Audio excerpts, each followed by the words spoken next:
Hello and welcome to another episode of 1000 Actually Fun Books, where we are looking for the best of fun escapist books from every genre. And today I am doing a children's book.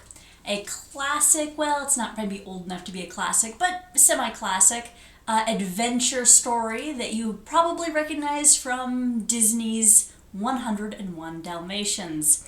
It was written by Dodie Smith. So when I saw this in the library, I kind of went, oh, that's the Disney movie. And I kind of in the back of my head knew that Disney had taken almost all of their stories from previously written books. But 101 Dalmatians, for some reason, just did not register as one of those books. So I saw that and went, I had no idea that there was a book out there. I'm going to try and read it.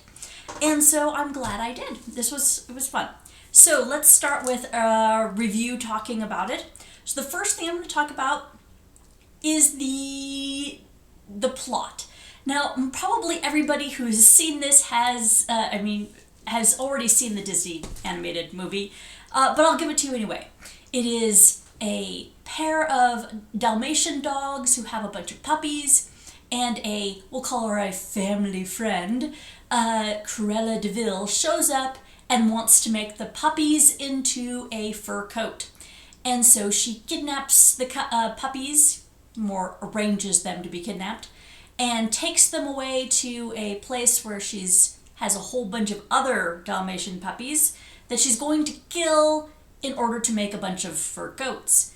And the adult dogs decide to go and rescue their puppies, and they take them all back home through many adventures, and so then there are 101 Dalmatians. Okay, so very brief summary, doesn't do it justice. Mostly it's the adventure of them getting to the manor where the puppies are at, and then trying to get the puppies back home is the adventure. Okay, like I said, most of you probably already know the plot of the story, but it is quite the adventure story. And I have to start then on the things I like and dislike. Like is actually the differences between this book and the Disney movie. So the Disney movie is pretty good. It's a decent movie. I would certainly have my kids watch it. If they were old enough, an adult would probably thoroughly enjoy it too, just for a lighthearted romp. But the differences between that and this are quite a lot. You certainly recognize the basic outline in the movie and in the book. There's a lot of similarities, but there's a lot of differences too. Some of them are subtle, some of them are stronger, that it makes it feel like if you've ever read a book that's based on a fairy tale, like we'll just pick Beauty and the Beast. There's plenty of books out there based on the fairy tale Beauty and the Beast or Cinderella or whatever. And you can read a bunch of different ones because even though they have that same basic foundational, plot points, the way the author writes it is what makes it interesting and makes it different. And that's the exact same thing here. It feels like that same kind of idea of the basic plot point story, but this is a completely different take on that same thing. And that makes it really interesting. I kept wanting to know what was going to happen next. I didn't feel like I knew what was going to happen next because it was different enough from the movie. So I liked those differences for the most part. We'll get to a couple when I get to my dislikes that were like, didn't quite make it. So for the most part, though, that was a positive thing. Another thing I'll say is this is illustrated. I can't guarantee that every version of this book has illustrations, but this one certainly did. It has black and white pencil illustrations. According to the front, it was originally published with illustrations, although not necessarily these ones. So probably most versions of this book would have illustrations, and I like that. There were a handful of them, not one every chapter. There were probably, half a dozen throughout the entire book, but they were fun, they were nice illustrations. I like that, especially for a children's book. Children really like having illustrations. Another thing I like is it is a children's book, and it feels like a children's book, and it is age appropriate for children even today, even though this was written in the late 1950s, I want to say. So even though it's pretty old, it's not so old as to be in the public domain, but it's old enough that sometimes there could be some trouble for a modern child to read an old child's book and kind of understand the language or other difficulties, that it doesn't feel like it's written like a book today is written for a child. This one didn't have that problem. This book I would happily give to, I don't know, an 8-year-old or a 10-year-old or something along those lines. That's the right age frame for what this was aimed at, and it would still be completely appropriate for that. So I think a modern child would enjoy this book. So I liked that.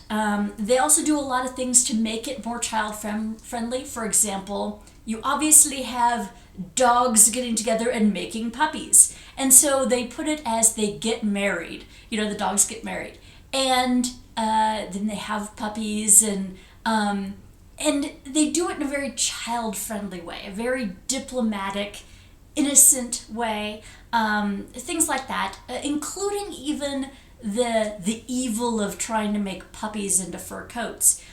It's handled in a light enough tone that it just means that the bad guy is a really evil bad guy. It doesn't really come across too scary because it's a children's book.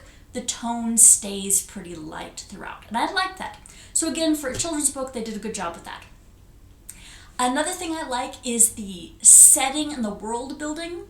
I think the author did a pretty good job of making you feel like you were in that time frame, that London 1920s is what it feels like. Like, cars are around, but it doesn't feel like they've been around for a huge amount of time, and it feels like the author did a good job with the setting. You also have the world building in the sense of how the dogs, their world is, where they have a network of barking and the dogs are friendly and try and help them out on their quest to find the puppies and get them back home.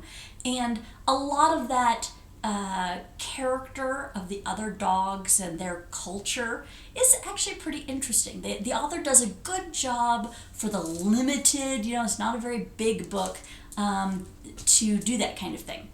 So yeah, I liked that. The last thing I'm going to say on the things that I really liked is the ending. I'm not going to give spoilers, but it's a different ending for Cruella de Vil, our evil mastermind who wants to kill the puppies. It's a different ending. So the movie ending, she basically gets in a car wreck and is frustrated and that's pretty much the end of it. This one has a little bit more satisfying ending. She gets her just desserts a little bit more appropriately. And it's fun. I liked the ending on this book. What they did, it probably would have been harder for it to turn out in a film to do it that way, because there is no car chase in this book in the way that the film does it, because car chases on movies can, have that high dramatic feel that in a book you don't get as much. So anyway, the movie has a car chase ending with a car crash. This one does not have that, and it ends on a different note. And I liked it. It ended up feeling very satisfying. There are some other differences. I will point out some things that ended up not coming across as fluidly as I would have liked. So, for example, there are only 97 puppies. And if you count that, 97 puppies plus our adult dogs, we do not have 101 puppies. So, I will say, again, I'm not going to give you spoilers, except to say at least one other adult Dalmatian dog is involved. And the way the author handles this other adult Dalmatian dog, I didn't always love. So this comes into the things that I didn't always love about the book. That would be one of them. It comes across a little awkward. Like, the author was really trying to say, yes, there's this other female dog, but don't worry, Pongo is seeing her as another mother to the puppies, but he doesn't see her as another wife. Because the author apparently was worried that kids were going to be confused about that, having two wives or something like that. So anyway, it comes across as really kind of funny because dogs really wouldn't care. But anyway, there is that going on. Some of the things I disliked. Okay. The biggest thing, the main thing that I disliked in this book is, so despite the fact that this was written in the late 50s, it feels like the author had an older worldview when it came to the gender roles and how women should be treated or how women are looked at by men, or something that's very old-fashioned to our eyes. So as an example, I'll give you a couple of examples. One is our names of our dogs. So the adult male dog is Pongo, just like in the movie. But the female adult dog is not Purdy. It is Mrs. Pongo, and she goes by Mrs. So she, in the book, it feels like Pongo is the epitome of dogdom. Intelligent and capable and everything that you would want in a main character. And Mrs. is less in every way, all the time. And, just like her name is derivative of Pongo, everything that she does in comparison to Pongo is less. She understands less. She is less capable. She's less in every way. And this comes across a little bit annoying for a modern reader. I mean, I don't mind having our main hero being a strong alpha male. I don't mind that at all. But I don't like it when it comes at the expense of the female characters. And this one really did. The book really kind of was condescending toward the females. And I want to give you one example of that. This is probably the worst example, as in the worst in the book. You won't find anything more harsh than this. So I'll give you this as an example. Okay, so Mrs. is trying to figure out right from left because she doesn't know her right from her left. But the male dogs all do, the adult male dogs. So Pongo knows his right from his left. No problem, that's easy. This other dog that she's talking to, which is a spaniel, totally knows his right from his left. And he is trying to teach her, to give her directions. Okay. Oh, yes, said Mrs. eagerly. Please tell me how to get back to the haystack. Just go to the end of the drive and turn left. I'm not very good at my right and my left, said Mrs., especially left. The spaniel smiled, then looked at her paws. This will help you, he said. That paw with the pretty spot, that is your right paw. Then which is my left paw? Why, the other paw, of course. Back or front? Asked Mrs. Just forget your back paws. Mrs. was puzzled. Could she forget her back paws? And if she could, would that be safe? The spaniel went on. Look at your front paws. Remember, right paw spot, left paw no spot. Mrs. stared hard at her paws. I will practice, she said earnestly, but please tell me how to turn left. Turn to the side of the paw which does not have a spot. Whichever way I'm going? Certainly, said the spaniel. The paw with the spot will always be your right paw. You can depend on that. If I turn toward you now, would I be turning left? Asked Mrs., after thinking very hard. Yes, splendid, said the spaniel. Mrs. then turned around and faced the other way. But now you are on the side of my paw with the spot, she said worriedly, so my right paw has turned into my left. The spaniel gave it up. So it's done in a comedic fashion, and we have one more comment on this a little bit later. So obviously she doesn't get it. She doesn't get her right from her left. It's totally confusing for her. That's fine. But then later on, so I had just done page 76 and 77, so skipping ahead a couple pages to 84. So Pongo is now here. So they got a last drink of water, and the spaniel gave Pongo directions for reaching Suffolk. They were full of rights and lefts, and Mrs. did not take in a word. The spaniel noticed her dazed look and said playfully, Now, which paw is your right paw? One of the front ones, said Mrs. brightly, at which Pongo and the spaniel laughed in a very masculine way. Now that last sentence there, they laughed in a very masculine way. That comes across as they're looking pitifully down on this pathetic female and going, yeah, she just doesn't get it because she's a female. And that's how it comes across. And I didn't like that. I would say that the attitude towards women in this book did not endear me. Now, it's not a large enough part of this book to really be a bother. It doesn't take away from the adventure of the book. But I just gave you like the worst example in the entire book. Everything else is much less extreme than that. But I still didn't like it. I would have, if I were to write it today or edit it or whatever, I would change that to make her have some strengths.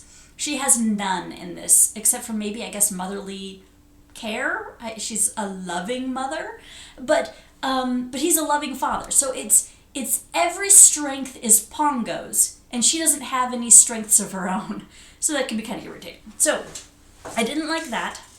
I would say that's pretty much the only thing, though, I didn't like about this book. Overall, I give this 2 thumbs up. I think this was a great adventure book. It was fun. It was lighthearted. The tone was light with humor. The action was appropriate for kids. This would be a fun book for someone who likes to take a familiar story and read it in a different way. So if you're familiar with the movie and like reading like fairy tales done differently, then you'd probably enjoy this. So overall, I'm going to recommend this for parents and anybody who likes that kind of book. Okay, on to part 2. My next book is going to be a nonfiction. It is Radium Girls by Kate Moore. So this is a book dealing with women in the 1920s, I want to say, when radium was thought to be a great new cure-all invention thing, and a bunch of women were using radium to paint glowing watch faces, and they got radiation poison. And a whole bunch of them got really sick and died, and this is basically their story. So something about, says the dark story of America's shining women. So this ought to be a really interesting history of something that I don't know much about. It's a pretty thick book, pretty dense history going on there. So I will do that next week, and thank you for watching. I hope you join me.